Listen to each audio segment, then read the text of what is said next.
What would you say is the most important word to use in any negotiation? Not use, but come to grips with. No. The word no. When you say no. I think you gotta have a dream. The School of Greatness. Really? Yeah. Please welcome Lewis House. Where do you think the confidence comes from in negotiation? How can we gain more confidence when we're mastering some of the strategies from your book and from your workshops and trainings that you guys do? How does someone develop that confidence? Someone break that down into two parts. Yes. The type of confidence and developing the confidence.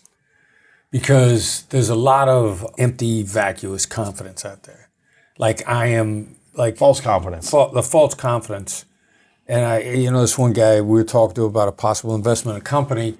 I pointed out, how I thought their numbers were flawed. And then the guy said, well, I'm confident I can make these numbers anyway. And I'm like, all right, so we're walking away from you right now. Because you just told me you have confidence in the things that I just pointed out to you that were flawed, instead of actually listening to what I said. Now, the confidence that you spoke about a moment ago, the way you lived it, and what you said, it wasn't confidence, it was confidence in connecting. And that's the critical point. With people. With people. Connecting with somebody. And the desire to connect with them. Which is also the whole point of the negotiation. The Black Swan method is about succeeding with people, not at their expense. Getting better at negotiation, not necessarily at the expense of other people. In point of fact, making the other person's position better also. Not a zero-sum hurting game. them. Not hurting. But them succeeding and you succeeding. Right, because you want to repeat business. Yes. And if you hurt them, they're not going to repeat. Right. So connecting with people, negotiating with people. That's your confidence is a desire for that and a genuine sincerity and enthusiasm for it. How does someone do that when they know what they want is not what the other person wants? Well, and that's only if it's short term. Gotcha. And then if it really gets at the risk of that, you make what you want the path to what they want. Like, I love seeing a Black Swan method showing up in the real world. So, of course, somebody sends me a clip from Shark Tank. And Kevin O'Leary got Black Swanned. Okay, tell me. So one of our go-to lines when somebody's giving you an unacceptable offer or something you can't deal with or something very difficult for you. I used to say to kidnappers, how are we supposed to pay if we don't know the hostage is alive? They want to get paid, I got to know the hostage is alive. How are we supposed to pay you if we don't know you're going to let them go? They want to get paid, I want to get the hostage out. I'm making my goals their sequence. So how am I supposed to do that as some form of how is a great leveling the playing field question when someone's coming at you hard. So what happened with Kevin? Kevin O'Leary did classic, all right, so this is my offer, take it or leave it, no discussion, yes or no, you got to answer me right away. This is what I want, can't talk to anybody else. And the guy looks at him and says, how am I supposed to do that? And then he says, how am I supposed to agree to those terms and pay you back your money? Now, O'Leary, initially this started with O'Leary basically saying like, yes or no, right, or get out of my face. You got 5 seconds, make a decision, I'm out. Or I'm out. Instead, they hit him with a couple of how questions and then there's a sequencing. O'Leary wants his money back. So how am I supposed to do that and protect your investment? And so suddenly now, all of a sudden, now he's not angry, but now he's back on his heels. He's trying to think. You see him thinking.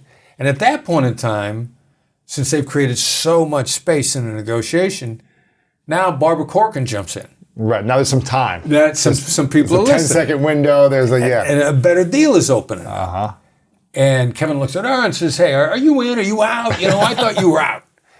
And so then, but now he's engaged in a full-on negotiation. It's a back and forth exchange, and these guys are still hitting him with, like, how are we supposed to protect your investment and give you those kind of terms? And then finally, they get a great deal teased out that O'Leary is still not ready to jump on, and Barbara says, you know what, I'll take that deal. And she jumps in and she gets it. Wow. So great negotiation is about succeeding with people and creating the opportunity for good things to happen.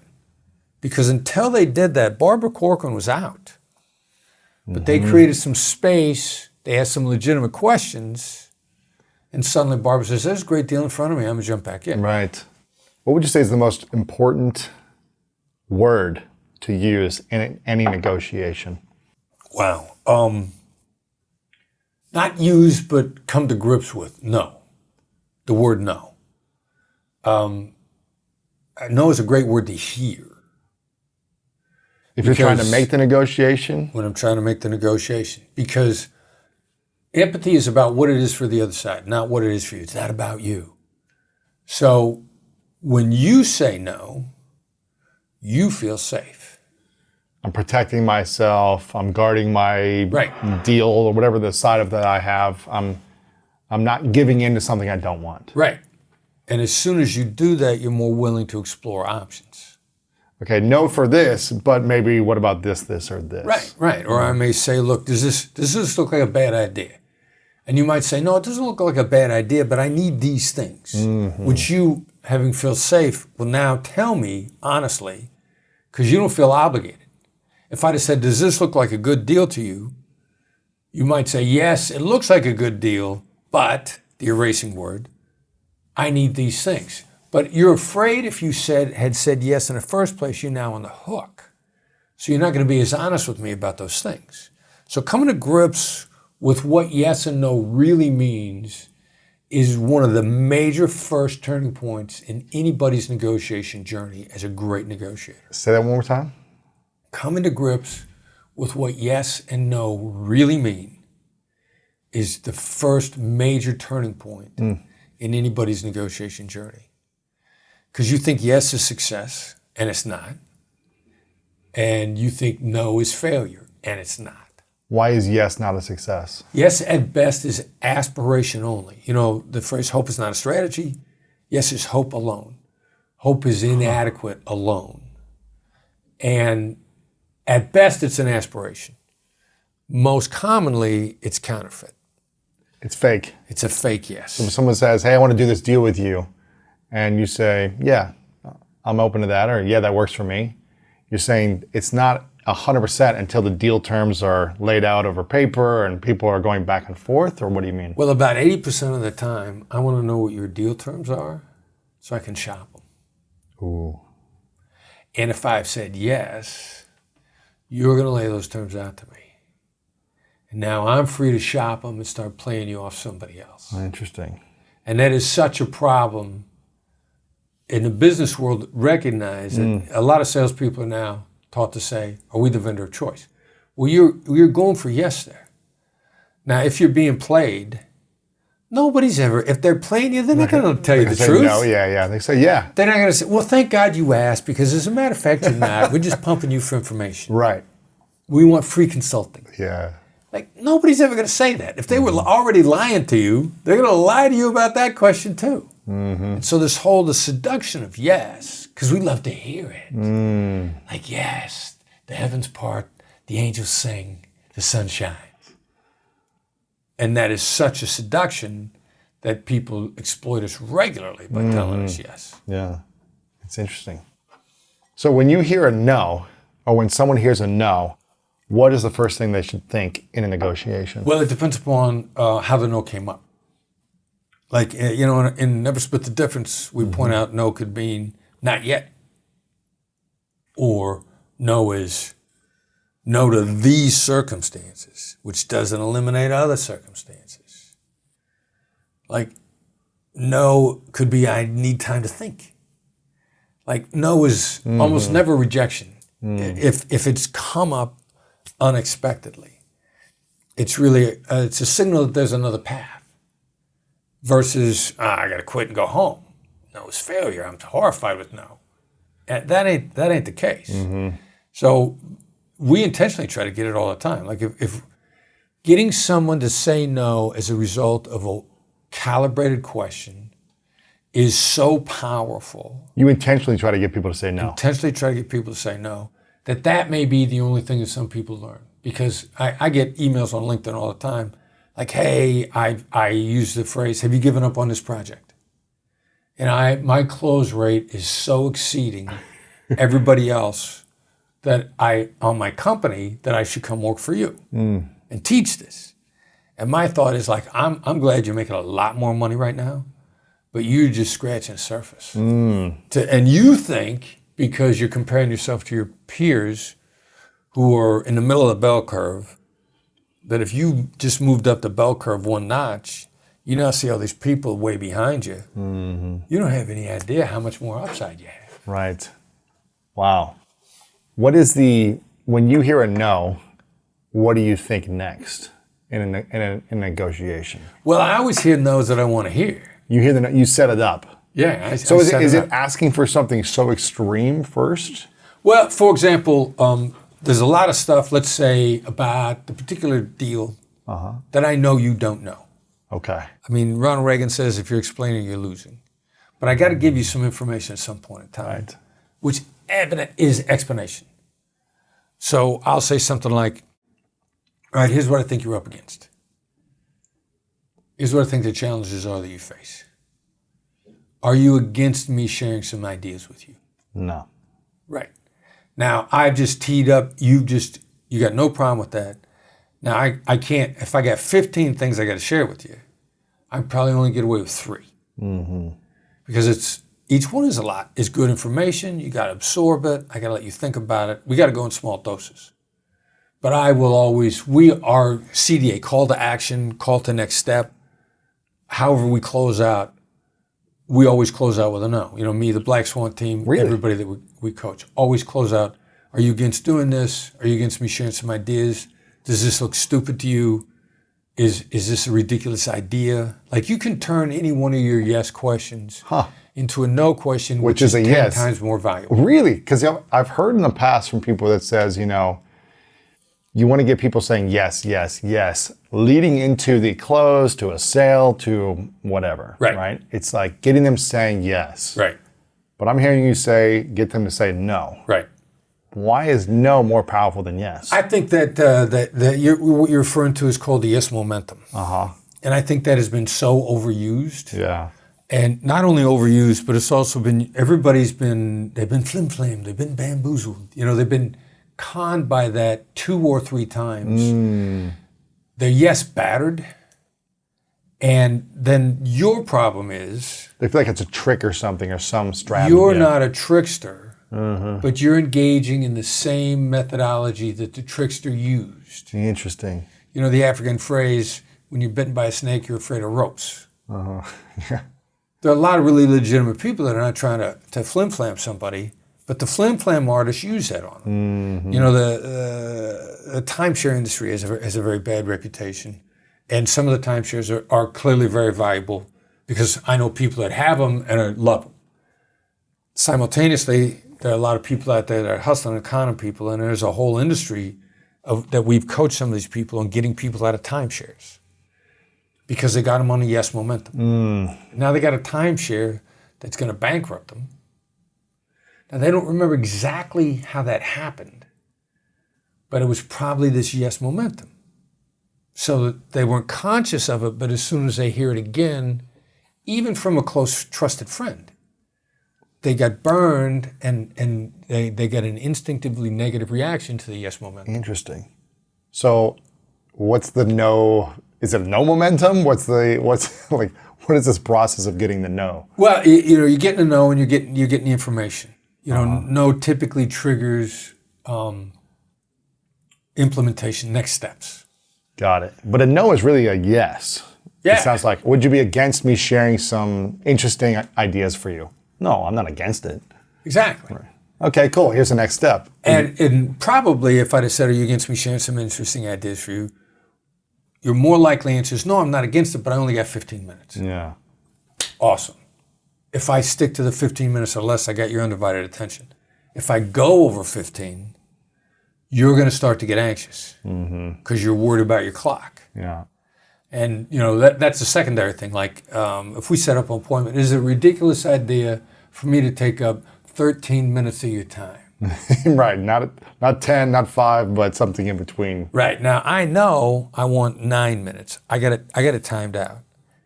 You know, I call this BDA lines. They're always showing up late. They're not getting killed for that anymore. Are they more efficient? No, they just changed the time they said they were going to show up. You know, I'm sitting on a tarmac in LAX. Plane can't get to the gate. We're there 20 minutes early. The airline is, hey, we're here 20 minutes early. We promised an on-time arrival. We're here 20 minutes early. They won't let us get to the gate. And you're sitting there thinking like, this airport is so stupid. This plane is big. They saw it coming. Yeah. They got radar. Yeah. We're not a surprise. Right. Well, point of fact, the airport said, you guys said you were showing up at 3. We ain't opening up this gate till 3. Now, you're sitting there on the airplane. You're not mad at the airline. You're mad at the airport. But in fact, the airline knew all along they were going to be early. Right. But who gave you back time in your life? I call you on the phone. I say, Louis, I need 13 minutes. You give me 15 because you ain't got 13 on your calendar. I get done at 9.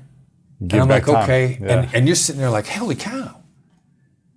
You just gave me back time in my day. Everybody else is taking it away. Now you love me. Next time I call, you're picking that phone right up. He's not going to waste my time. Exactly. Wow. So I like these questions to get, would you be against me doing this? Are you, what's another way you could say a no question? It's usually like, is it a ridiculous idea? Are you against? Our phone calls start with, is now a bad time to talk? Instead of, have you got a few minutes? Right. Because, people feel safe when they say no. They feel safe. You feel Why safe. is that? Yeah, that's, I probably because we get flim-flammed over yes. And we've been flim-flammed so many times that no gives an automatic feeling of protection. And I talked about this because I told you I want to talk about how you interview in some of your other interviews. Yeah. Andrew Huberman. Yes, he's great. Like, I've become acquainted with Andrew. Fascinating dude. Like, his first interview of him I heard with you. And I'm like, this is a great interview. I got to listen to everything this guy says. Fascinating. And so then I catch him on another podcast, and I'm falling asleep. I'm like, oh, Jesus. Andrew was awesome when he was on Lewis. Now I can't. This is a cure for insomnia. What's going on? And I actually went back and I compared the interviewing styles. Really? Interesting. And there's a very difficult skill in the Black Swan method also. And you were really good at it. You were really good at several. But you paraphrase really well. And paraphrasing is a sound simple dictionary definition. But it keeps the conversation going in more digestible bites. And I went back and I listened to your interview of Huberman several times before I realized when you interviewed, you were genuinely connecting and interested in him. Right. And you paraphrase frequently. Because it's very complex ideas. I'm like, okay, well, let me simplify this so I can understand and other people can understand. That's exactly right. Yeah. And it also helps you stay focused. Yeah. You're a much better listener if you're focused on doing that. Now, the other dude that's interviewing Andrew is trying to show Andrew how smart he is. So he wanted to use all the scientific vernacular, which Andrew likes to speak in very plain terms. And he wanted to show how smart he was. And then consequently, I think Andrew was having trouble keeping up with the questions because they were so complicated. Yeah. The interviewer was trying to show off. Yeah. For the audience, I'm as smart as Andrew Huberman. You don't bother with that at all. And you were genuinely interested and you're very conscious of your audience as well. Your audience sort of losing track and falling asleep like this other guy. Right. If I'm falling asleep, then I need to reset the interview. I need to paraphrase it so I can stay focused and present too. Something I learned early on, thanks for the compliment, I appreciate it.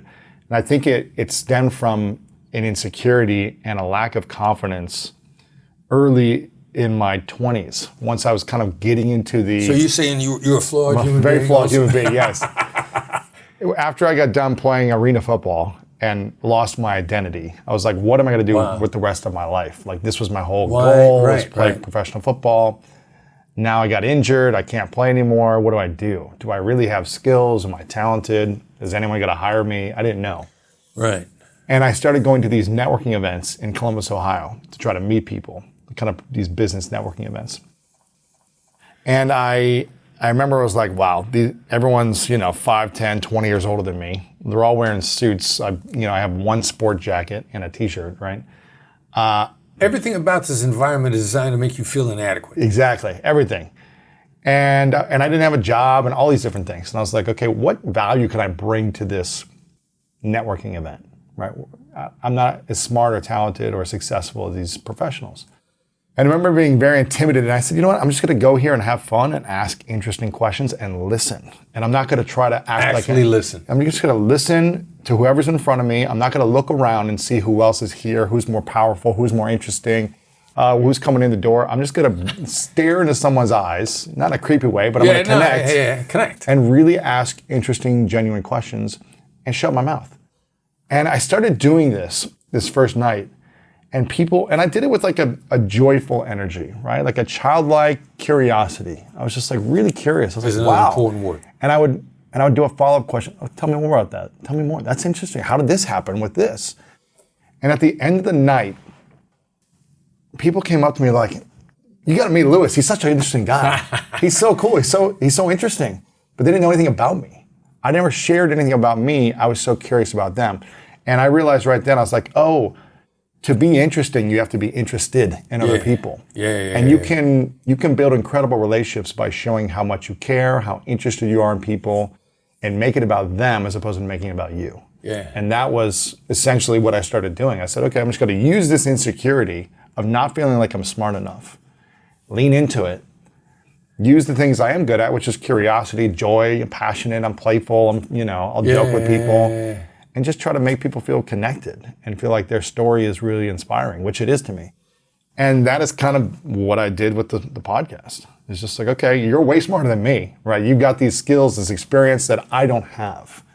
Let me be fascinated. Now, I've interrupted you and I'm talking right now, but in general, it's like, well, tell me more. That's interesting. Well, how can I use this in my life, Yeah, and you threw out inadvertently like a couple of different like superpowers. Curiosity. Like, we got a block of instruction we teach called Caviar. The C in Caviar is curiosity. It's about getting yourself in the right headspace. Nassim Nicholas Taleb wrote a book, Anti-Fragile. He says curiosity is an anti-fragile characteristic. And curiosity is a highly positive frame of mind. I cite this guy's TED Talk so many times. The Happiness Advantage, Sean Acker. Yep. He says you're 31% smarter in a positive frame of mind. Curiosity is highly positive. There's everybody, all these different places talk about curiosity as an avenue to success for a variety of reasons. You pick up more, you're interested, you pay attention. The other person feels very connected with. Yes. When you're genuinely curious. Playful. Another highly positive frame of mind. Kotler talks about flow. Stephen Kotler says flow is highly positive, even playful. Pre-adolescents walk around essentially in borderline flow all the time. They're playful. Jumping around, trying, climbing on people, you're just singing, dancing, you're just playing. Yeah. And so you take that attitude into a business environment and suddenly everybody there is going like, hey, this kid over here with this old sport coat and tennis shoes is the most interesting character here. Right. Come over and meet this guy. Anybody could do that. Yes. If they go like, all right, so I'm an idiot and I don't have any credentials and I don't know anything and I'm unemployable because I have no skills. Let me go out and see what happens. I mean, how are you going to go down from there? Yeah, you can't. How are you going to embarrass yourself? You're going to be like, all right, so I am a goofball. Let me go in here and I'll be a goofball and I'll be happy. And figure out a way to bring value in your unique way. I'm curious, what is the most frequent question word that you use? Who, what, when, where, why? All right. So we only use questions to calibrate thinking in the other person's brain. To start with. Like, I'm not going to ask you a question to get information. I'm going to ask you a question to put a thought in your head. For example, when I'm working on a free upgrade to a suite in a hotel, which I work on every time, I don't get every time. What's your success rate? Practice. What's your success rate? The success rate is probably in excess of 90%. Really? Which is also going to be impacted by inventory. Right. If there's no inventory, and there's really no inventory, they can't give you a suite they don't have. But maybe they can give you something else. Or, they're going to look at their inventory.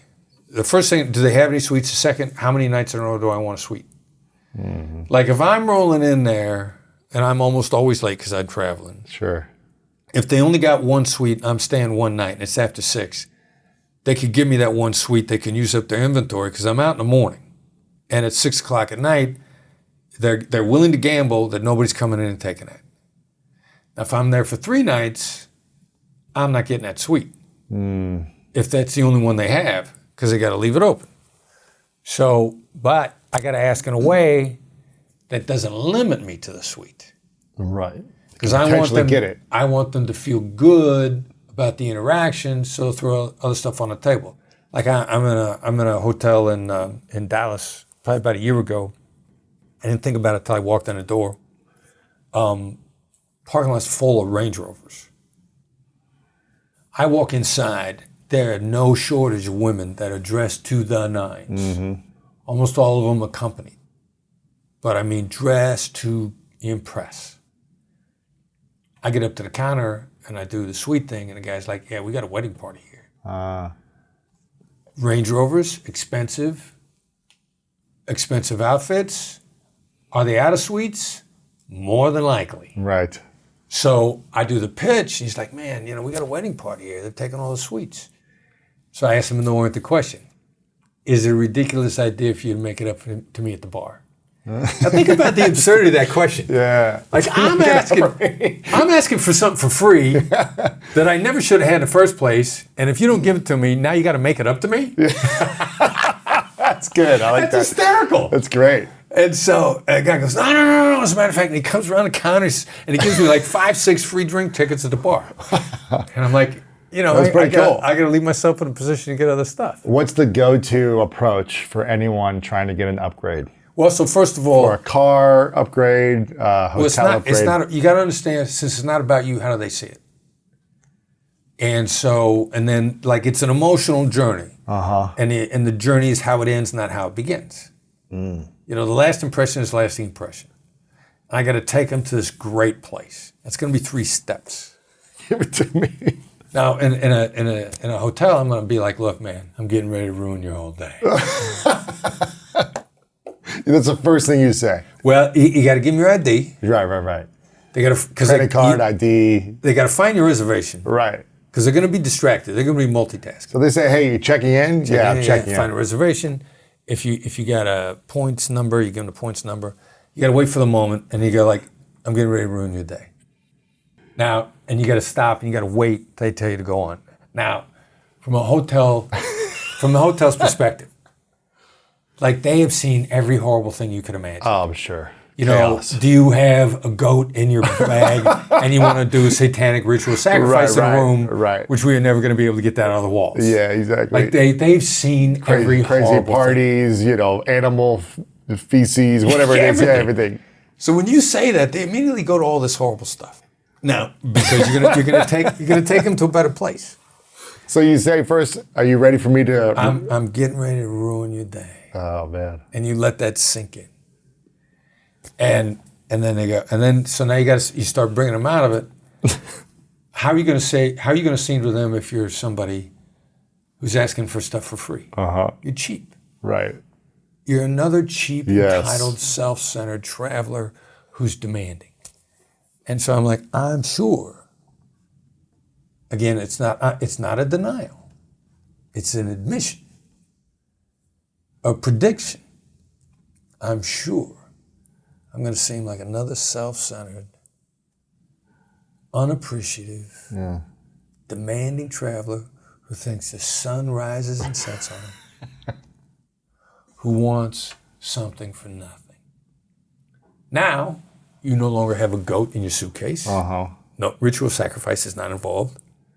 You want something for free. Yes. They immediately start to feel better and believe it. Yes. Now, because you asked me about questions. So now we get to the question to create a state of mind. The last obstacle is going to be how much trouble they're going to get into if they give me a free suite upgrade. Now, there's a colleague standing there. I've done this while the boss was standing there. Yeah. I've done this literally while the manager was standing next to listen to this whole thing. They may need to go find a manager.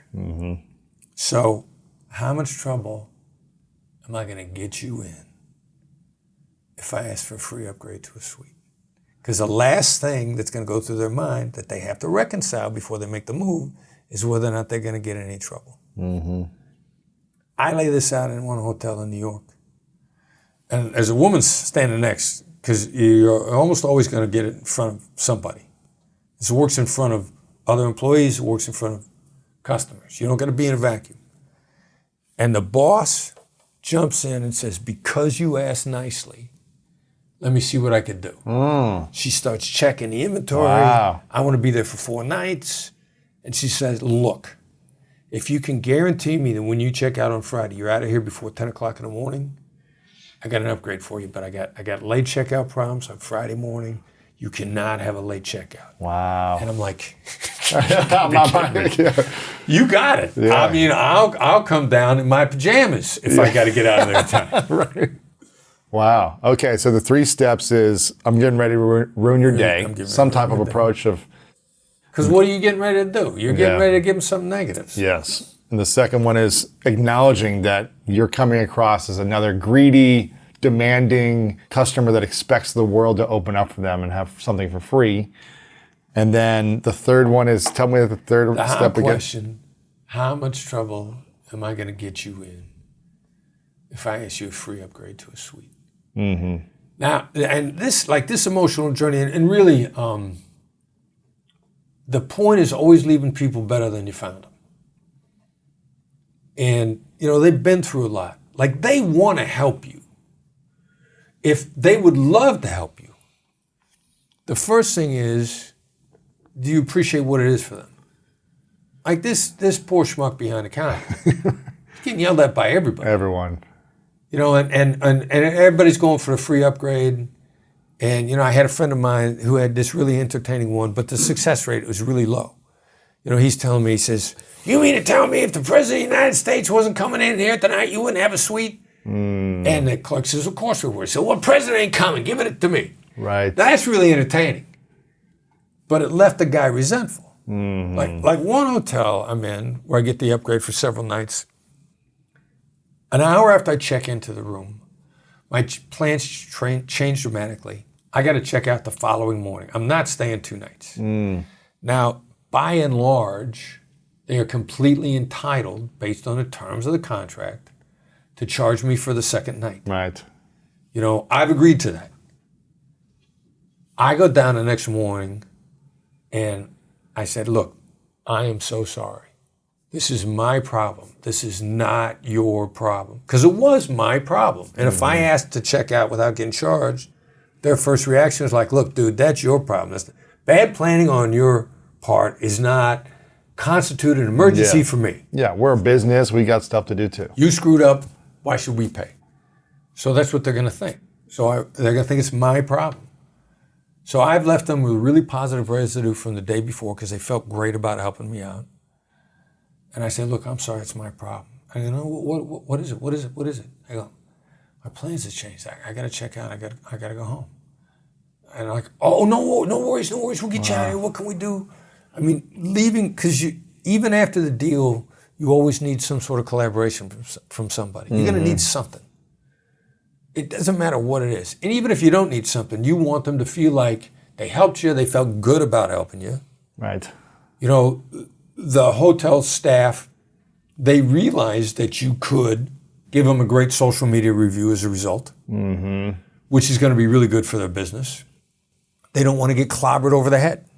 They don't want to say, well, I'm an influencer, and if you give me a free upgrade, I will broadcast it to all of my 75 followers on Instagram that this is a great hotel. Like everybody thinks they're an influencer. Yeah. Well, they want that, they just don't want to get clubbed with it. So if they liked helping you just because something about the interaction, instead of making them feel uneasy, made them feel like they collaborated with another human being that saw their challenges, then all that other stuff that you want to use as primary is now great fringe benefits, social media, commentary. Yes. I'm going to put a video on my Instagram about how cool the room is, or how great the view is, or I'm in downtown Detroit, and how revitalized downtown Detroit is. And this phenomenal hotel suite that I'm in, that I'm like, I'll move in here. This is so nice. So I'll put that out there. But I don't want to use it against them. I don't want to leverage it against them. I want them to feel like I did it because I wanted to and because it was mutual gain. Yeah. What would you say then are the three biggest mistakes you see a lot of people doing in negotiations? Trying to club somebody with their leverage. Explaining. I got to go first. I got to set an anchor out. This anchoring on price or terms is just such a bad idea, and so many people love to do it. Can you give me an example of what that means? Like if I know I want to pay $100, and I'm saying, look, the best I can do is like 25. You go decide on the open market. I want to pay 100, and I want you to work me up there. The real problem with extreme anchoring from the beginning, I think all seasoned negotiators have learned, it drives deals from the table. Like, I don't want to miss out a deal because my extreme anchor on the price or the terms at the beginning was so extreme that you're like, I can never come close to this. When we should have made the deal. We should have figured out a way to work it out. Price doesn't break deals, doesn't make deals, it breaks them. You don't make a great deal based on price. You can break a deal on if price. you try to undercut extremes. Right. Somebody's going to get mad and they're going to walk away. You're going to get a heck with you. You insult me with that offer, and they just don't realize how many deals they drive away from the table. Interesting. If someone wants to get a better price on something, so that was, I think that, first off, before I ask that question, that was the second, I think, mistake. Was there another big mistake people make in negotiation? The extreme price anchoring, using too much leverage to try to club someone. Was there another big one? What a lot of people do that's actually taught out there a lot, which is really bad, is continue to ask for stuff after you made a deal. Like ask for free stuff. That's the worst, right? We made a good deal. Hate it. Here's a win-win, and now you're asking more. Now you're asking for and extra. more and more. It's going to leave a sour taste in someone's mouth. That's every time. And that's taught out there regularly. Really? It was, there was a negotiation guru from the 80s, and I can't remember what he called it, but he gave the example. You go out and you get a custom-made suit. And you made the deal for the suit, and while the guy's measuring you, you say, so how many free ties do I get with that? And he said, that's a great way to get free things, free little things, after they made the deal. Throw in a pocket square, throw in a couple ties, Right. throw in a couple Free legs. shirt, whatever it is. And what that does is make the person you did it to hate you, which they're going to resent it. And if they have the opportunity to fail to comply with any term, they will do that. Now, unfortunately, that's taught really extensively, and it's done in business all the time. People call it scope creep, feature creep. Interesting. Like, it drives every single business person crazy because they don't know how to deal with it.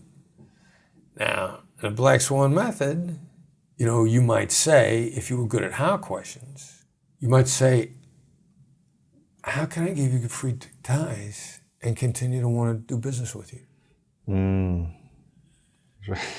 How can I be a great tailor for you if you ask me for free stuff and it cuts my margin?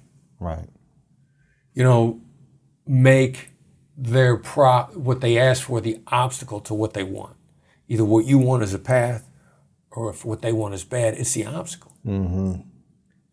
How can I serve the needs of your family if you're cutting into my profit margins? There's got to be a way to wake somebody up to it, because a lot of people have been taught that they don't know any better. Like, if I'd have stuck to that training that I learned from this guy back in the 1980s, I'd have thought it was okay, because I'm getting free ties all over the place. Yeah.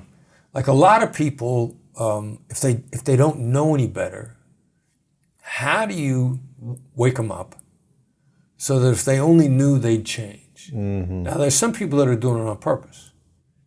If you do something like that to me because you didn't know any better, let me see if I could wake you up. If I can wake you up, awesome, we got a great long-term relationship. If I can't wake you up, I now know. And I'm probably like, okay, cool. This is the last deal I make with this guy. One and done, yeah. This is a one and done, I'm out. But I need to know if you just did it by accident. I got job negotiation. Recently brought somebody onto my company. Thought we had the deal settled. And the new employee. New employee. Yeah. because employment contracts like any other. And this person brings up a bunch of other stuff after we've laid out the terms, we've written the offer letter, we sent the offer letter. Offer letter doesn't get signed. Silence. Not a good sign. My director of operations, who knows no oriented questions, shoots this person an email, have you given up on signing the offer letter? Immediately comes back with a bunch of, not ridiculous benefits. More asks. More asks, Yeah. which are not on a plate. Some of them are like, wow, that was interesting. I never thought of that one. No, we can't do that, not in a million years. This is stuff I aspire to. But not you now. We can't do it now, but no, I like this one. It's just not in the package now. But my director of operations like, I never had somebody come back. And I'm like, okay, so first I got to do is I got to find out, did this person just not know any better? So I engaged in the conversation and I said, all right, so however this goes, I want you to understand two things. First of all, I'm glad it came up now as opposed to 6 months from now. But secondly, this is a bad habit to bring stuff up after the deal has been cut. So I'm guessing you just didn't know any better and you were uncomfortable bringing it up. Right. But if you come on board first, you got to understand we don't do this to people. And you got to learn, we work all the little stuff out before we think we have an agreement instead of going for little stuff after the agreement. Right. And this person was like, hey, I didn't know, and my intention is to help build the company, and I appreciate you letting me know, and I understand where you're coming from. They were genuine about it. They were very genuine. I needed to know that. Yeah. Like, was this person advised to do this? Did they do it by accident? Or did they do that because this is going to be the predictor of future behavior, which now we have a real problem. Right. Because if this is a habit that you're born with, you are not going to last, and you can't represent me. No. Because the people that work on my team are also my ambassadors. I got to find out which one it is. And I go back and we talk it through and we settle everything out. And I got a list of things to aspire to for employee benefits because these are great things. Sure. So to finish that up, one of the worst things you can do is ask for more and more and more and more things after the negotiation has been agreed on. Right. Do that before the final agreement is what I'm hearing you say. Yep. Yes. If someone's looking to Nice paraphrase, by the way. Exactly. I want to make sure I capture that. If someone is looking to wanting to buy something, acquire something, whether they're buying a business, a car, a house, some potential expensive item, a jewelry, something of more value than $1,000. And they might be able to negotiate a lower price. You mentioned the extreme price anchoring, how that is a mistake, right? There's a house for $1 million, I'll give you $200,000 for it, right? Right. But you want to get a better deal. Right. Maybe it's a Rolex, maybe it's a car, maybe it's a house, maybe you want to acquire a business, whatever it is, something of higher value.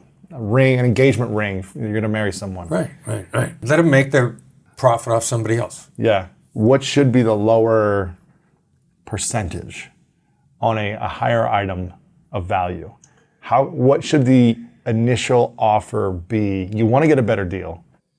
So you don't want to pay $1 million for a home, but you really want the home. You don't want to pay $3,000 for the diamond ring, the engagement ring, but you really want that ring. Right. How low of a percentage should you go to anchor in order for you to feel like, oh, I got a great deal and I got the thing I wanted and they didn't get screwed over? You know what I mean? Well, depending upon the context. I mean, like 30% is a good rule of thumb. To start at. Well, for a target, like if you and very, very context driven. Sure.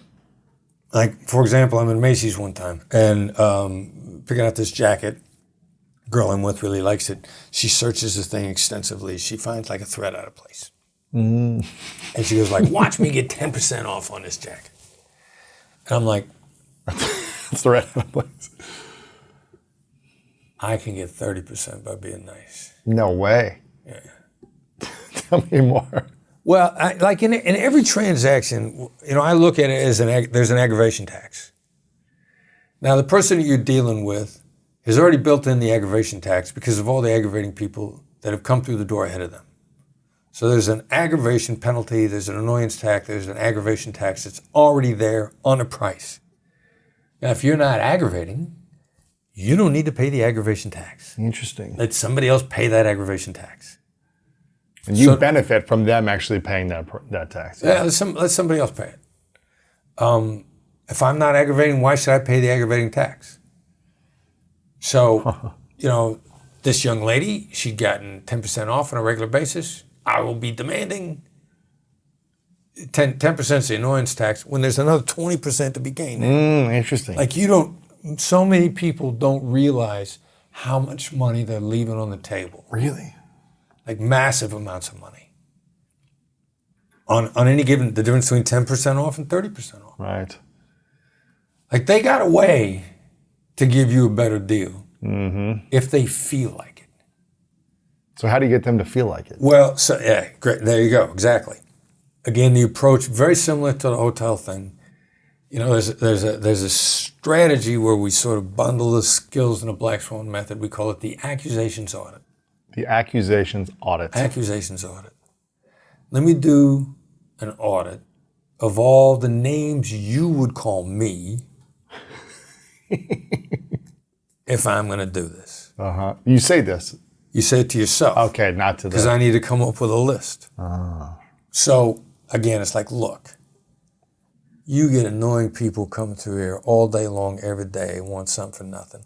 I'm going to look like like another one of these annoying jerks that's really demanding and rub you the wrong way and don't appreciate how hard it is for you to work in this jewelry store, this car dealership, this wherever you are. You are knocking yourself out in a tough sales job. You're trying to feed your family. People are coming here trying to take food out of your mouth.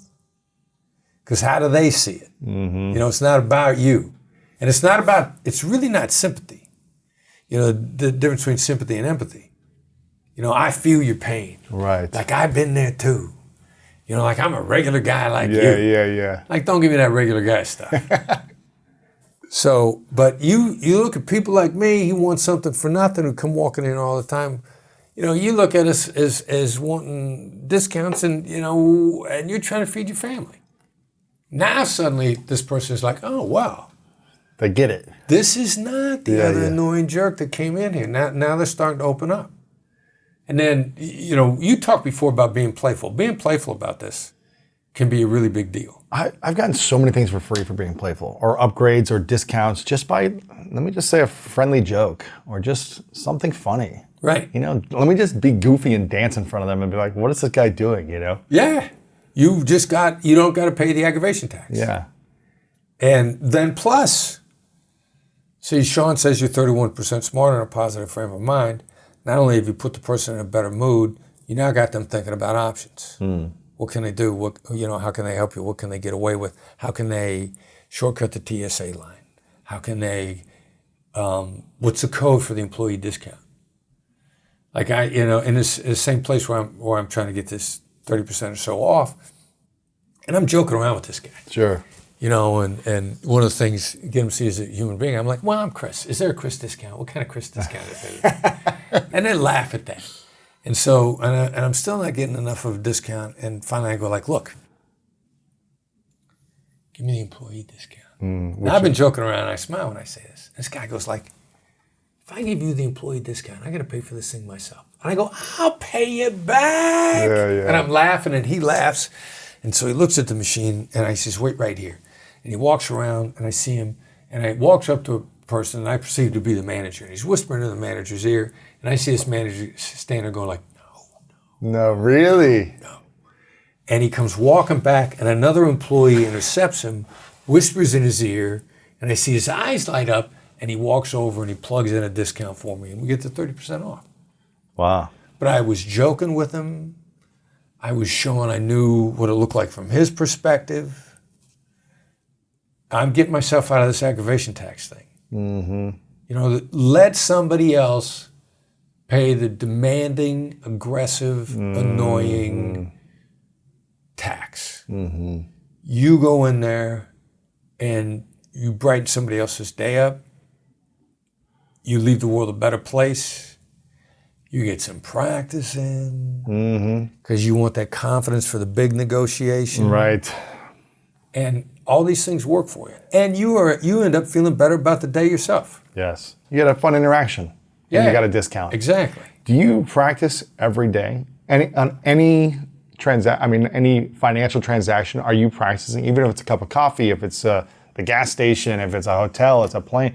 Are you always practicing? It's a perishable skill. And me and everybody on my team, if we let ourselves get out of practice, we get rusty. Interesting. I'm really used to my no-oriented questions. That's pretty much all I ask. What questions? No-oriented, where I'm trying to get you to say no. That's what Is you it a do. ridiculous idea? That. You're practicing that Yeah, constantly. I keep that teed up constantly. Is it a ridiculous idea is kind of your go-to? Yeah. Is it a ridiculous idea for me to get the employee discount today? Yeah. And so depending upon my daily interactions, I get so caught up in my world that I don't get my practice in. And so, like when we started traveling in right after the pandemic, I'm getting ready to go into a hotel. I haven't done a hotel upgrade in a while. And I almost talked myself out of it. Really? Amygdala's kicking in. This is not going to work. I'm gonna embarrass I'm myself. tired. Yeah. I can see this guy turning me down. I mean, I literally stand outside the hotel and I go, all right, you can do this, come on, you can do it. And I got to psych myself up because I'm out of practice. Yeah. But you're the guy.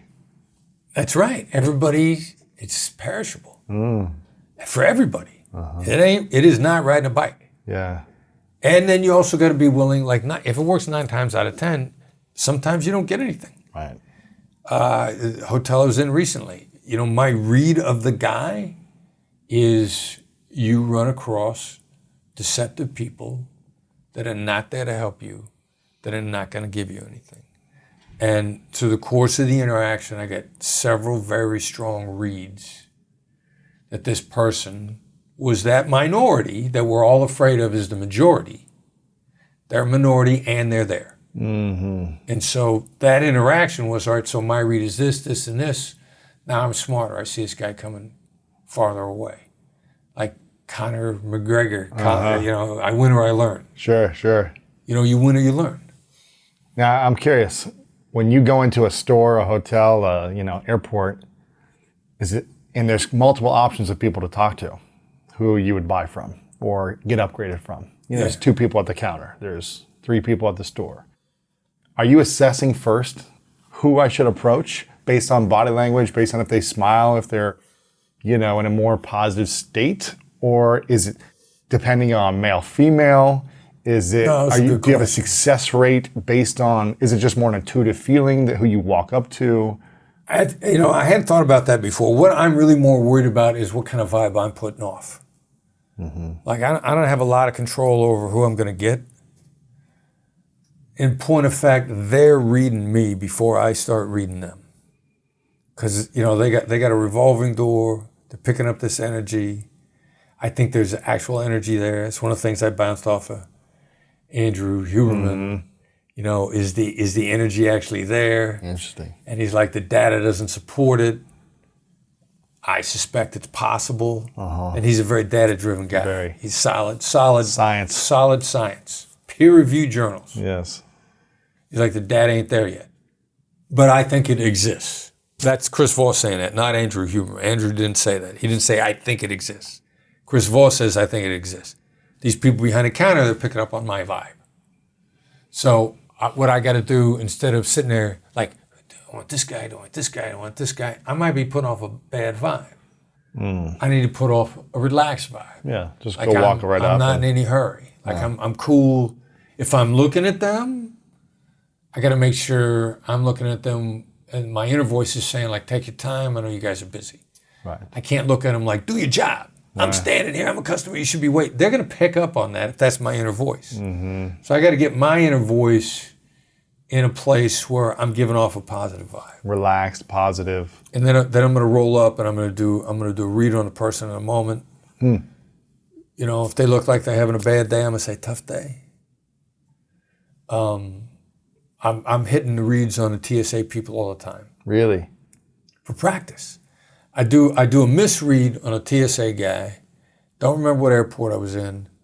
I ended up in an unexpected negotiation on the phone 15 minutes later. Because of the misread, I looked at this TSA guy, and he just looked kind of blank. And I said, tough day? And he kind of went, And then I went, just another day, right? He goes, yeah, just another day. But that little read is like stretching before going in the game. Mm-hmm. And the conversation I had 15 minutes later, which caught me off guard, because I did the read earlier, it was a really successful conversation. What was that conversation? I needed a favor from somebody. What I did, I said, am I offending you if I ask you for this favor? Because I needed him to go out of my way for me. And I did the no-oriented question, and I did sort of, what am I going to do if I ask him? I might offend him. I'm doing an emotional read. I throw the two of them together on the spur of the moment, which is really kind of where you want to get. Interesting. You play the same notes over and over and over, and suddenly you combine them in the moment. That's pretty cool. And that's why I work on my no-oriented questions all the time, and I'll do a random cold read. The TSA guy, my favorite one, I'm always got a bottle of water in my bag. I forget to pour out the water. TSA New Jersey. I got a New Jersey TSA guy. They don't put up with nothing. Exactly. So they get the water, and they're taking my bag off to the side. Now, they could almost walk me back out to the curb because the line is so long, they're through security. Mm-hmm. And the guy's got the bag. And I realize I don't want to spend another 20 minutes in line. So I go, bless me, Father, for I have sinned. And he walks, and he looks at me, and he walks, and he looks at me, and he goes, how long since your last confession, my son? That's funny. And I'm like, an hour ago. I'm screwing up all the time. Yeah.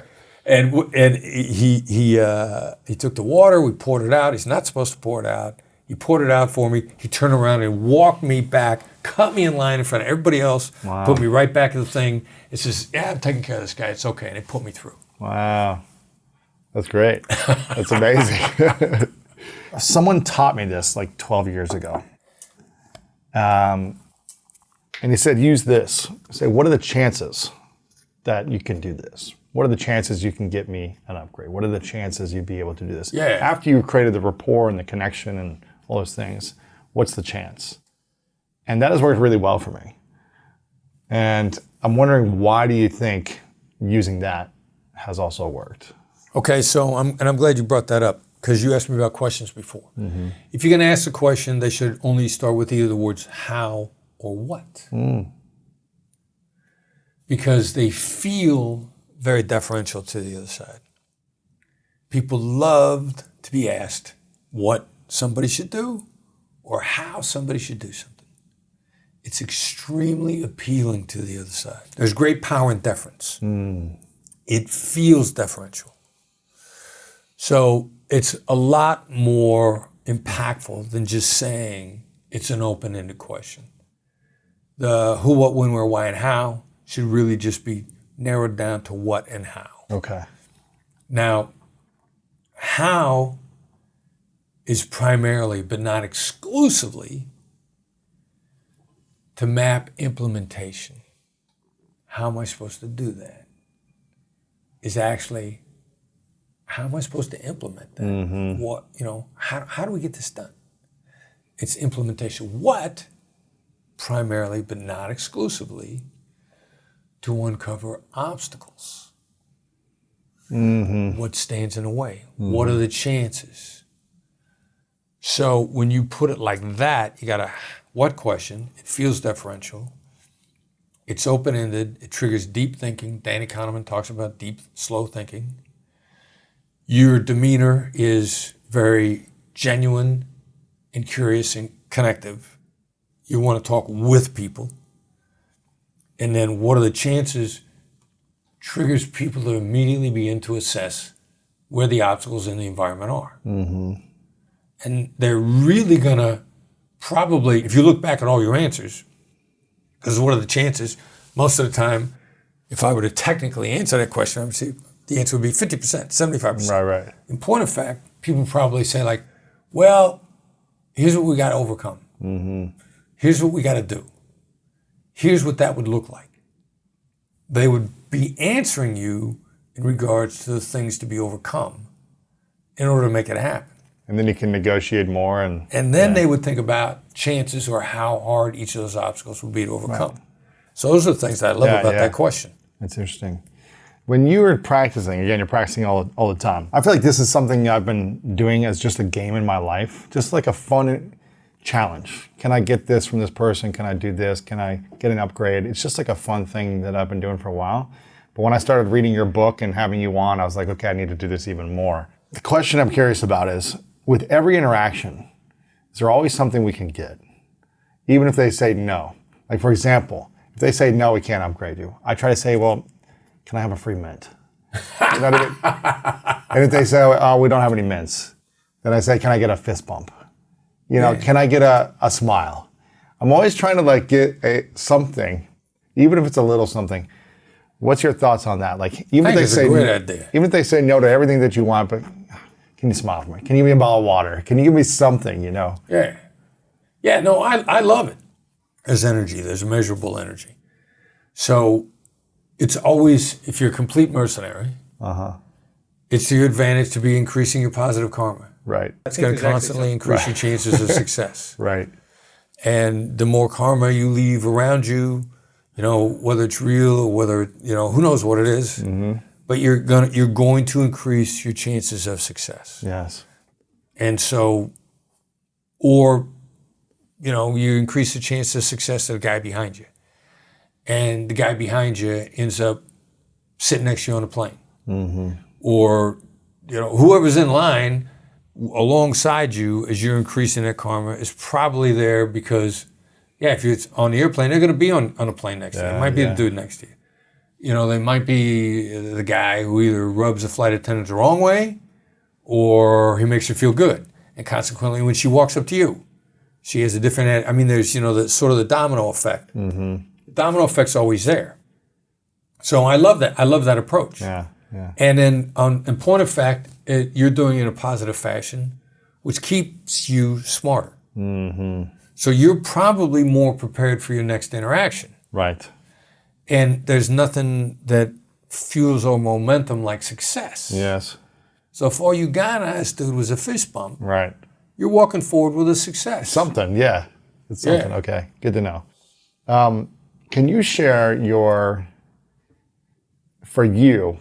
greatest negotiation, both when you were working FBI? It could be not in a hostage situation, but just the greatest negotiation you had during your time there, and also your greatest negotiation in life outside of that. This could be something small. This could have been for like the biggest deal ever. This could have been an intimate relationship. This could have been buying a car.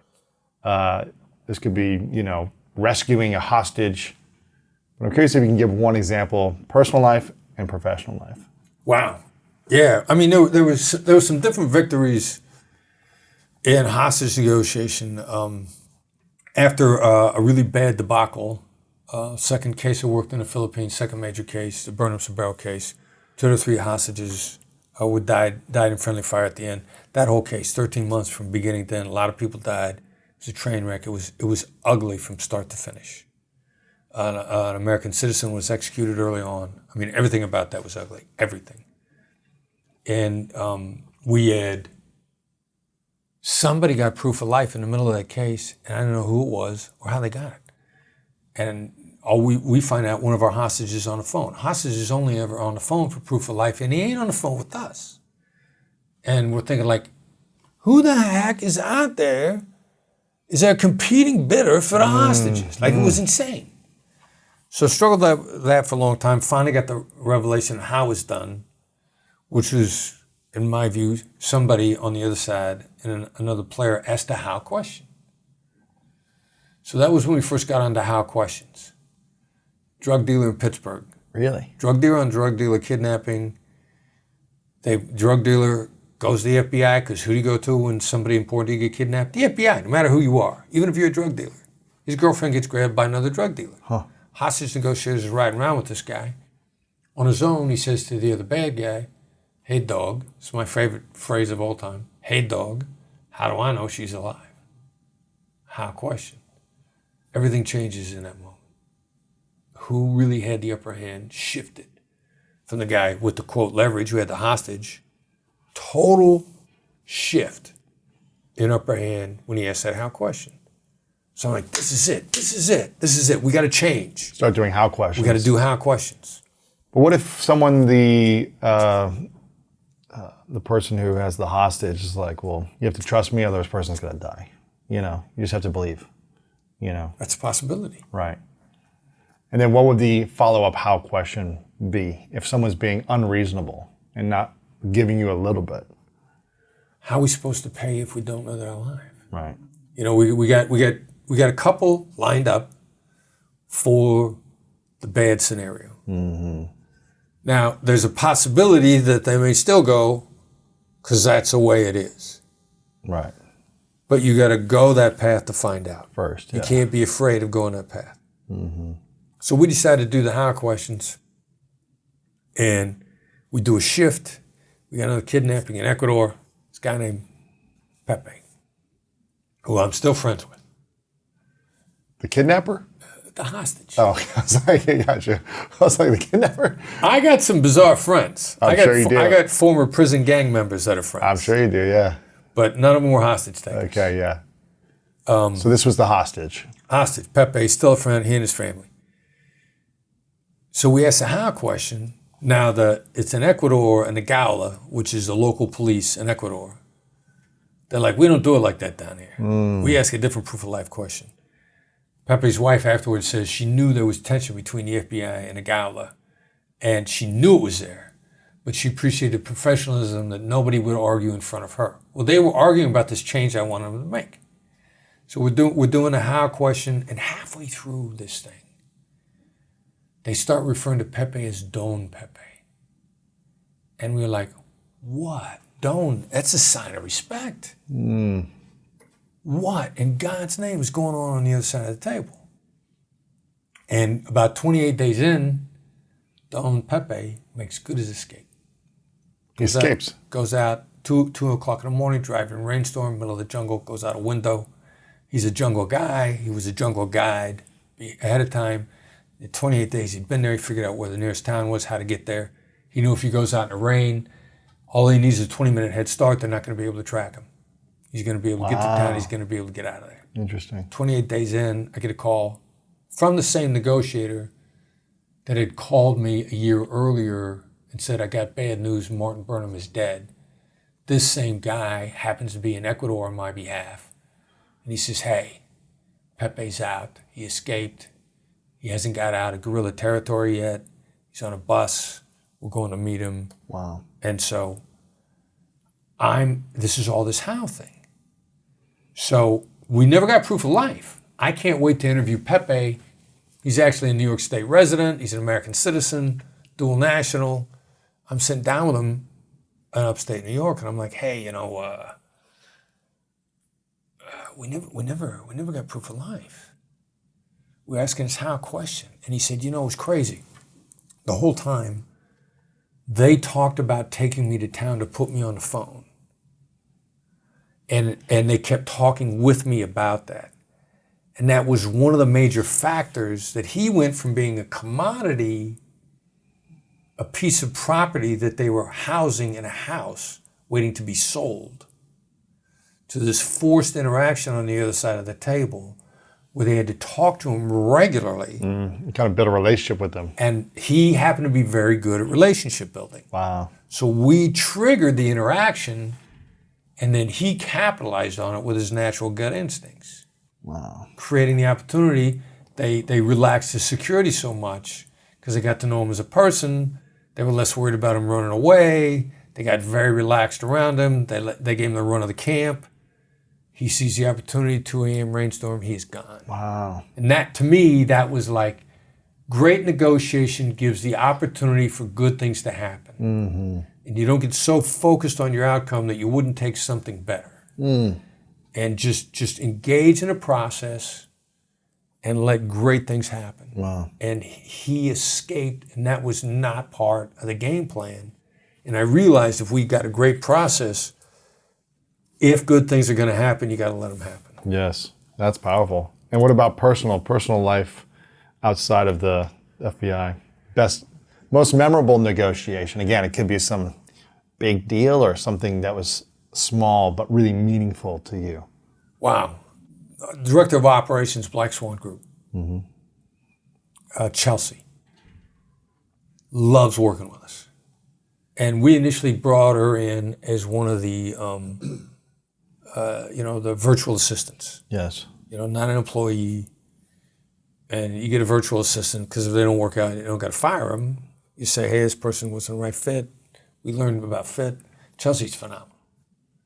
And just loves working with us. And the most satisfying one was when we hired her. The virtual company wanted to continue with us as a customer, and we were a good customer. And so they let, the deal that you sign in advance is if you hire an assistant, you got to pay them a penalty. You got to pay them like 30 or 50% of that year's salary or whatever. Yeah. Right. Like they waived that. We brought Chelsea on. We got a waiver because we continue to do business with them, and we're a good customer, and we're not demanding jerks. No aggravation tax. But we took one of their top people. So that negotiation went well, and when we brought Chelsea on board, we gave her a substantial raise, and she almost broke down in tears. Wow. That was cool. That's cool. And she's, to this day, like I joke around that she's, like I'm a toddler and she's,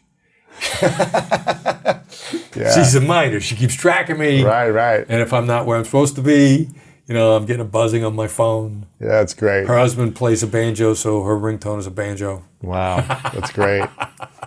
In a world that has now shifted to what seems like might be for a while half virtual, half in person, this kind of flexible style of communication, what have you noticed over the last couple of years about the challenges of virtual negotiations versus in-person negotiations?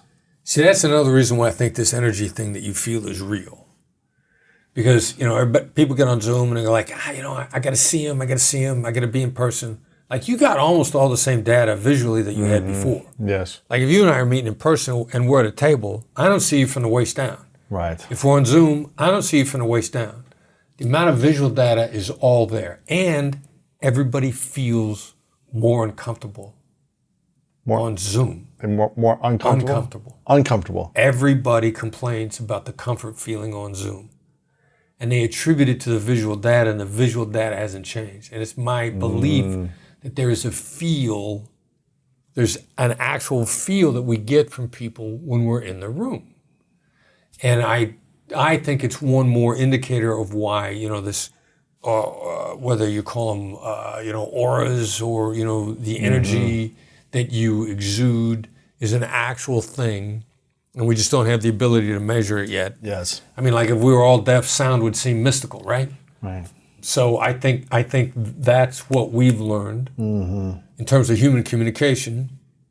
And then I think the hybrid model is actually better for everybody. I think it's creating a better work environment. I think we have learned that we can be more effective at home, and we need to get out of our houses. Right. And we need to be in person. You need both. Yeah. And so how do we blend the two so that not only you're happier and more productive, and you're happier because you're more productive. And then you find the right job, and your employer's happier with you because you're doing a better job and you're happier. Yeah. So I think energy is real. In-person energy is real. I love the evolution of how we're creating a better work environment. I don't think you have to have an office, but I think we need to be in person frequently just to feel there's something about matching of the energies that makes us all better off. That's cool. Have you ever gone up against, not like gone up against, but worked with another master negotiator in Everybody on deals? my team. Yeah. I mean, but maybe a complete stranger that you're like, oh, this person, they know what they're doing. Like they're another level of, they're using your strategies or they have their own that are really effective. And is it harder to negotiate with someone who is actually really powerful communicator, confident, using great negotiation strategies, not manipulative? Or is it easier because you kind of both speak the same language? It really depends upon whether or not they're trying to be collaborative. Yeah. And so it's easier a Black Swan trained negotiator is trying to be collaborative, that's a great negotiation. I mean, and we're engaged in it all the time. Right. Like our clients, we're making them better negotiators. Like we're always trying to scare out a better deal. We're always trying to figure out what's better for them, what's better for us. Sure. And so welcome it. It's really what the other person's trying to do. And we've run across some old style people. You know, you're here in Los Angeles. Entertainment industry is famous for being purely exploitive. Yes. So you could have a great resume in the entertainment industry and be a really offensive human being. Mm-hmm. Now, because of your resume, your employer might think you're hiring a great person. Mm-hmm. When in fact, you're running around offending people regularly. Right. And had a negotiation like this where it started going off the rails early. And I looked this person up, and they had an extensive entertainment industry background. And I thought, all right, here's the problem. Right. Their resume looks great, Mm-hmm. but it's from an industry where if you cannot get all the chips, then you don't want to do that deal. Mm-hmm. And then which I also think, the top level of the entertainment industry, you know, these guys and gals get together at a social function, and they say, "Look, stop messing around. What do you need? How do we make this deal so we're both better?" Right. But they're very quiet about that. Yes. Because they don't want to be seen as pushovers. Right. Because it takes a month or two to negotiate, then they're back doing like, what do we need to do? Let's figure this out. Yeah. Yeah. Yeah. So we see, when I see those types adopting our skills, if somebody's using Black Swan against me, but I'll figure that out really fast. Really. And it's not a sin to not get the deal. It's a sin to take a long time to not get the deal. Because you're wasting time. You're wasting time. It's also a sin to take a long time to get a bad deal. Yeah. So if I know the deal is going to be a bad deal, then we quit and we move on. What do you do when something you feel like is dragging off? You're going back and forth, and it's been weeks, a month. We don't go back and forth. Really? No. Look, there's a good reason it's going back and forth. We're going to figure that out, and we're going to make a decision. We're going to move on. And we started, our internal terminology, which I borrowed from a guy, Joe Polish, Genius Network. He calls them halves and elves. Easy, lucrative, and fun. Hard, annoying, lame, and frustrating. What some people would call a PITA, pain in the neck. PITA does not obviously finish with an N. Yeah. But everybody's got their term for that person. So I tell my team, who negotiates on my behalf all the time, look, let's walk away from the halves sooner rather than later. Let's develop a profile of what a half says so we can figure them out earlier. Now, in the meantime, let's pull our own data. How long does it take to make a deal with a good customer? How long does it take to make a deal with an annoying customer? And we found out two things. Number one, it can take 5 times as long to make the deal with an annoying customer. Wow. So now we're working at 20% of our pay. Mm-hmm. We just took an 80% pay cut. Interesting. And the annoying customers are not repeats. Right. They're takers, yeah. And if they're annoying for us, we're probably annoying for them. Mm-hmm. So here's the proposition. Do you want repeat customers that pay you full value, or do you want one-offs that want an 80% discount and you're never going to see them again? Right. So as soon as you drop the one-offs, then the repeaters accelerate. So how do you put yourself in a position where your business accelerates? Right. You let go of those types of people. So it's let go of the friction. It's learning to profile and learning to understand what are the cues of those types of individuals. Yeah. We did the same thing in hostage negotiation. Mm-hmm. They realized that there were some bad guys that were not going to come out. Suicide by cop. And once we recognized suicide by cop, which is, the harsh nature of the reality is, if a guy went there to die and he has hostages, what we had to accept was that he's going to kill hostages until we kill him. And it was always a him. Wow. And so then, if this is going to be the case, are there telltale signs at the beginning? And my old boss, Gary Nessner, came up with a block of instruction called high-risk indicators. What are the indicators of high risk? What are you going to see in the first hour? And so I went back to my team and we're going to do high-risk indicators for bad customers. That's good. What are they going to say in the first hour? Interesting. And then let's, before we know for sure, let's make a list of the things that they say that we suspect, and then let's just track how long it took to make the deal and whether or not they made another deal. And you will be shocked. It doesn't matter who you are. Wow. The behavior is going to be repeated in your world over and over and over. Mm-hmm. And you are going to be able to spot them in the first 20 minutes. If I look back at all the relationships, intimate relationships that didn't work, I could go back and spot the first, interaction, the second one, and realize, well, that was all because of me. I didn't spot it correctly, and I kept repeating the wrong relationships. So, but that's good. It's having those indicators, tracking it, and then adjusting moving forward when you have a new potential customer, potential girlfriend, whatever it might be, having that indicator. I'll give you one of the big ones in business of somebody who's going to be a problem. Yes. I've got a great opportunity for you. That's a bad indicator. That's a bad indicator. And what that means is, this is a great opportunity for me if you do all the work. Yeah. Now, a lot of people are seduced by the enormity of the opportunity. Mm-hmm. Like, there's a lot of money there. I got a bunch of billionaires in a room. This is a great opportunity for you. No, it's not. No, you're doing all the work, yeah. You want to put me in front of those billionaires because they're going to make you look good. And so then my question will be back to you like, all right, so how's this played out in the past?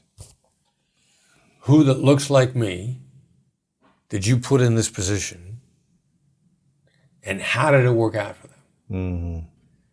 Because now that's implementation. Like, all right, so you got me worried by offering me this great opportunity. I suspect it means if I do all the work, something will come of this. Yeah. So maybe, what's that work look like? Right. Have you done this in the past? Mm-hmm. How did it work out? Sure. I'm asking how questions. Because I'm suspicious, but I got to worry about how's this going to go. Yeah. So that's been a real consistent thing across the board. It's a big indicator. Yeah. It's powerful stuff, Chris. Listen, I got a great opportunity for you. You know, and if you would just go to Dubai and move your whole operation to Dubai and set up there, like, I think Dubai is a great opportunity. And you're going to be sitting there like, are you kidding me? Yeah. Do you have any idea the time zone I know. and how many people I have?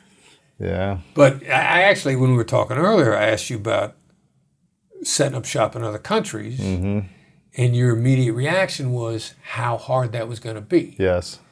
Because in throwing it out there, I want to get a feel for, is this a layup for you? Is this a slam dunk? Do I think it's a slam dunk and you think it's a 3-point shot? Right. Or it's a half court shot? Yeah. Now I'm teasing this out. Like, there are things like that could be good opportunities for some people, but is your team set up and ready to move for it? Right. That's really where all that comes in. So if somebody has a great opportunity, I got to know what the journey looks like. My team is set up or it's not. Right. But I can't jump at that opportunity. And there are a number of places out there that are glittering jewels in the distance, like Dubai, which I'm thinking seriously about setting up shop there. Really? But it doesn't work for everybody. Right. Right. So somebody's saying to me, Dubai's an opportunity. That ain't good enough. Right. I've been there twice. It's actually pretty fascinating what they built. I mean, it's pretty impressive. But again, you're on the other side of the world, and if you do a lot of business in the U.S., and it's just you got to see if that could be a bigger benefit over there. What's the journey to the opportunity, and what are the obstacles en route? Absolutely. And very few people think about that because a great idea looks like a great opportunity, and they don't have an appreciation for the landscape on the way. Chris, you're the master negotiator. I want people to follow you. I want them to get your book. I want them to check you out. blackswanltd.com/newsletter. Is that right? Slash the-edge. The newsletter is the edge. Gotcha. But the website is a gold mine. Yes. There's a lot of free Articles, stuff. so much good stuff there. Yeah. I mean, they got to get your book. You know, if you're watching this or listening, you got to get your book. That's step one. Go through that. Never split the difference. It's incredible. So I don't know how many copies have you sold now. You've sold so many. Do you know? Worldwide, we're over 3 million. 3 million. It's incredible, man. That's the other good thing about it. This works in every country. Yes. Like I'm in Dubai. Young female, Asian female walks up to me. I don't know till I assess. She tells me she's Chinese. She says, I negotiate with your book all the time. I go, let me get this straight. You're in China, right? She's like, yeah, I'm Chinese. I'm like, okay, so you're using Never Split the Difference to negotiate with Chinese people in China. And she's like, yeah. Wow. Just want to make sure. That's cool. Yeah. 3 million copies. So if you guys don't have the book yet, get the book. blackswanltd.com. So many good resources, articles, all this different stuff you got on there. I love all your stuff there. Thanks. We've got a couple previous interviews with you. We'll make sure to link those up. But I think this was a good refresher and some more stories you shared here, which was really cool. Always a pleasure having you on. I've got a question for you. How else can we be of support and service to you today? Besides people getting the newsletter, getting the book, following you on social media. You know, what we're trying to do, and you and I talked about this a little bit before, so I'll mention it again. We're trying to slowly back into the space of improving police community, minority community relations. And so neither side realizes how traumatized their counterparts are. Mm-hmm. So the cops, many street cops are suffering from traumatic stress. Yes. The communities that they're serving are suffering from worse traumatic stress.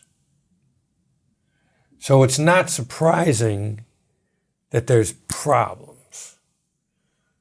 So what we're trying to do is gently, quietly figure out ways to increase understanding with the other side.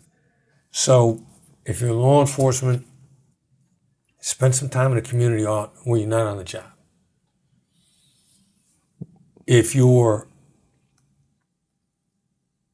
in a community that needs cops, but is not getting along with them, whatever you could do to give a cop a break, to take it a little bit easier on them, to not honk at them when they're blocking traffic, to realize, you know, they're not intentionally trying to screw up my day. We're just gently trying to get into the space, ever so gently, because these are two communities that need each other. Yeah.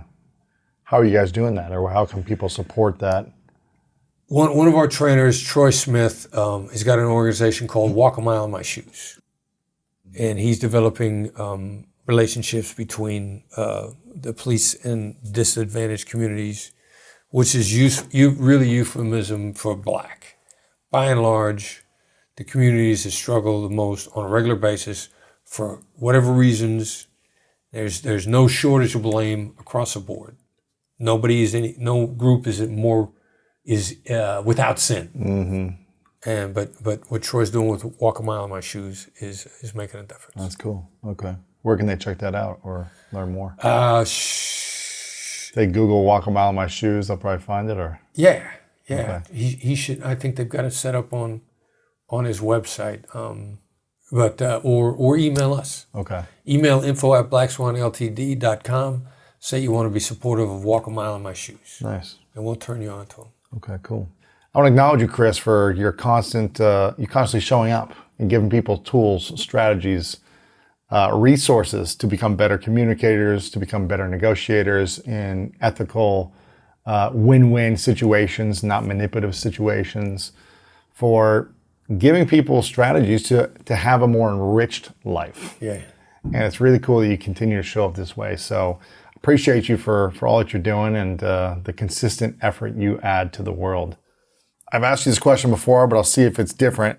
3 truths question. So let's imagine it's your last day on earth and you've accomplished everything you want, but for whatever reason, you got to take all of your work with you. So no one has access to your books or your messages or this interview. It's gone. But you get to leave behind 3 lessons to the world. And this is all we would have of your wisdom, your life experience that you would share behind. What would be those 3 truths for you? Before you disagree with anybody, see if you can lay out what their position is, how they see it. Mm-hmm. You're free to disagree all you want, but you got to lay out, before I disagree, as near as I can tell, this is how you feel about this, and lay it out in a way that they would say, that's right. Mm-hmm.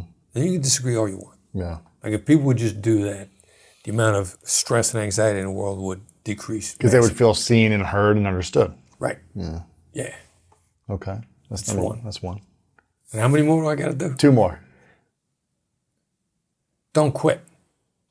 Because your competition's going to. Mm. The McDonald's movie, The Founder, depending upon what you thought of that movie, Michael Keaton in that role, early on he's listening to a motivational speaker, persistence, persistence, persistence. And then after he's a big success, he's giving the same speech. Mm-hmm. And it's a cliche, to be persistent. But the reality is your competition's going to quit. Like the Black Swan team, we're not going to quit. Mm-hmm. And we're not in a hurry. But by and large, all of our competition in our space is slowly falling by the wayside because they're going to quit. Wow. They're going to stop learning. They're going to lay back on their laurels. And that's just not our competition. Your competition's going to quit. Mm-hmm. So all you got to do, Molly Bloom says you never lose. If you don't quit, you can't lose. Mm-hmm. Your competition's going to quit. If you just don't give up. Just keep showing up. All you got to do, there is no finish line. Looking at it, all the different ways that you hear from other directions. There's no finish line. When am I going to be done? Your competition's going to quit. Right. So if you don't quit, you're going to outlast the people that you're competing against. Mm-hmm. Okay. And then finally, just learn slowly. There's a phrase out there, the only sustainable competitive advantage is to learn faster than your competition. Don't pressure yourself to learn fast. Because if you don't quit and you just learn slowly, then those 2 things are gonna build. But if you pressure yourself to learn fast, you have a bad day. Somebody takes you out and you have a great night out. I'm old enough these days. I can drink as much as I used to, but it takes me 2 days to get over it instead of a half a day. Yeah. But if I got heavy pressure on myself to learn a lot every day, and I lose a day, now I'm kicking myself because I feel like I lost a lot. Mm-hmm. But if I only want to learn a little bit each day, and I got a day where I'm in the tank and I didn't do any good, and I didn't get out of bed or I didn't eat right, I haven't lost a lot. I can recover from a lost day very easily if I don't pressure myself for each day to be big. Mm-hmm. So just learn just a little bit each day, and don't quit. And you're gonna get to meet interesting, cool people like Lewis Howes. There you go. I love it. Final question: what's your definition of greatness? For a man to be a gentleman. And I realize that some people want to say these are chauvinistic terms. The equivalent term for a woman would be the lady. But somebody close to me once pointed out the highest compliment you could ever pay a man is refer to him as a gentleman. Mm-hmm. So integrity, polite, hardworking, look out for other people. Do this. I stand when a woman walks in a room. I pull out a chair. My girlfriend cannot get into a vehicle that I don't open a door for. Mm-hmm. That to me, to be a gentleman is to be a success. And there's an equivalent term, whatever that term might be, regardless of your gender or your gender orientation, whatever it is to be a good human being, and whatever that label is, that doesn't restrict you, but calls you to be your highest self. Chris, appreciate it, man. Thank you, brother. Appreciate it. I think bravery is something that we don't speak about, and courage is something we don't speak about. We don't do it in a very overt way, in a very physical way, in a very engaged way. It's talked about as this thing. Oh, be brave, be motivated. Well, where is that? You have to manifest that with your body.